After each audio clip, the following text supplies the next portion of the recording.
Hello everyone, welcome back. I'm Professor Niro Mehta. Today we are going to discuss about subject called automobile component design. In this session, we are going to continue our example of Bevelgir. I hope you understand that first part very well, where we have discussed about thrust force which is acting upon our bevel gear, and we have found out module regarding to those bevel gear.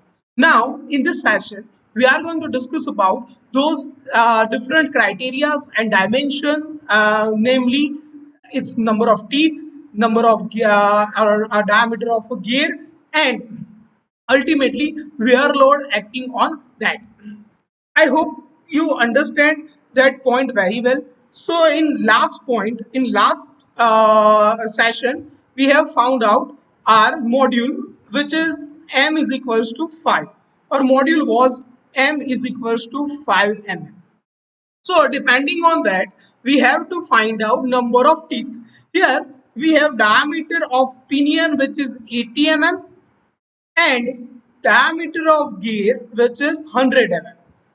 So our number of teeth for a pinion will going to be 80 divided by 5. As you know that, or you can say first of all dp by module n, which is 80 by 5.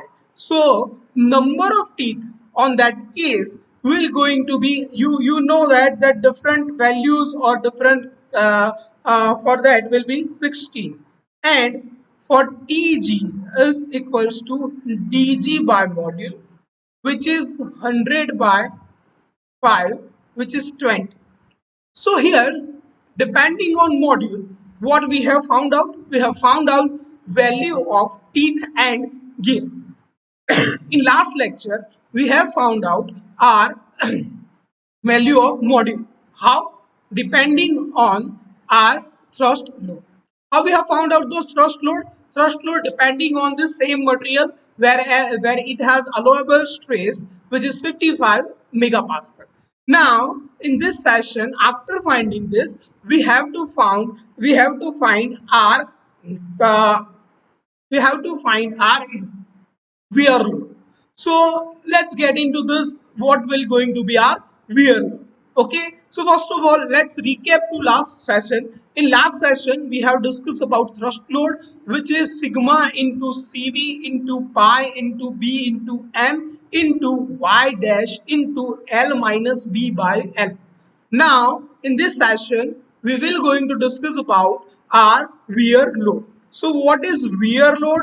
Wear load is WW, which is dp into b into q into k divided by cos theta p1, cos theta p1. In the case of we have in this case we got dp, we got b, we got q, we have to find q, and we have to find k.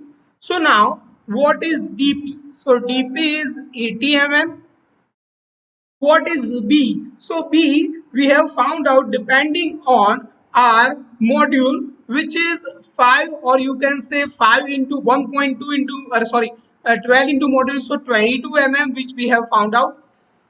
What is q? So q is nothing but ratio of its teeth, number of teeth, TEG divided by TEP plus TEG, which is nothing but 2 into 20 divided by 16 plus 20, which will going to be 1.22. Clear? Divided by, now we have to find k. What is k? K is nothing but sigma es square into sine phi divided by 1.4 into 1 upon ep plus 1 upon eg. Let's put the all the values into this.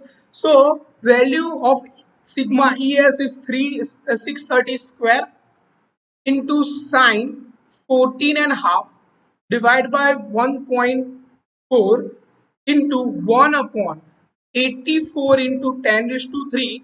This is 1 divided by it's those 2 into, because it will going to be a same for a same material. So the value for K will going to be 1.68. Now put this value into this W, all the values.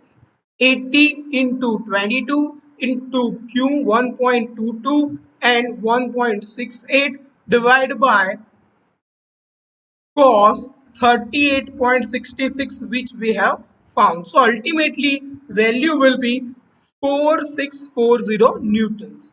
Now let's discuss about this value of phase width. Phase width value, which is 22. It is a value which we can take it from design data book for particular number of module for particular material. So this 22 is come from design data book, which is 22 for this material and module, which is 5. Now this let's recap to hold the example once again, once it's going to for you. So example start with to find out module number of teeth. We are given diameter of pinion and diameter of gear. So depending on those input criteria which we are given here, which is power and its strength, we have found out WT previously. Clear? Now, depending on those WT, we have found out module, and after that finding this module, we have ended with our first portion. So, depending on that, we have take our number of teeth from this equation, dp by m, which is 80 by 5, which is 16, and dg by m, which is 100 by 5, which is 20. So ultimately we got the value of tp and tg. After finding this value TP and TC, we have moved on to find our next portion. What was our next portion? Next portion is to find wear load. But before getting into this, what we are going to require to find this wear load, that is endurance limit and its elasticity modulus of elasticity. Clear? Why? Because equation for this is going to be like this: WW, wear load, which is equals to dP into B into Q into K, where dP is diameter of pinion, B is nothing but a face width, Q is velocity ratio factor, and K is the strength depending on its elasticity, or sorry, endurance limit and elasticity module. So we have dP, which is 80 mm, face width, which is 22 mm, which is found out depending on that module. Q, which is velocity ratio, which can be found out depending on 2 into ETEG upon TEP plus TEG, which is 1.22. K, which is depending on endurance limit and modulus of elasticity, ultimately 1.68, where modulus of elasticity is 630, R phi is 14 and a half angle. Clear? EP upon EG, which is 1 upon 84 plus 1 upon 84 into 20 raised to 6. So directly I have put it as a 2 upon 84 into 10 raised to 3 divided by 1.4, which is 1.68. And by putting this value together, we have found our final equation or final value of our wear load. So I hope you understand this wear load. Here wear load will be 80 into 22 into 1.22 into 1.68 into cos 38.66, so which come out as a 4640. I hope you understand these things very well, each and every aspect of this example. If you have any doubt regarding to this bevel gear example, you can directly ask me. In next session, we are going to discuss about a topic called design of worm and worm wheel. So how we are going to design this worm and worm wheel, if, we are going to look in this next session. If you are doubt, you can directly contact me. Thank you. Thank you so much. So we are done with this exam. Thank you.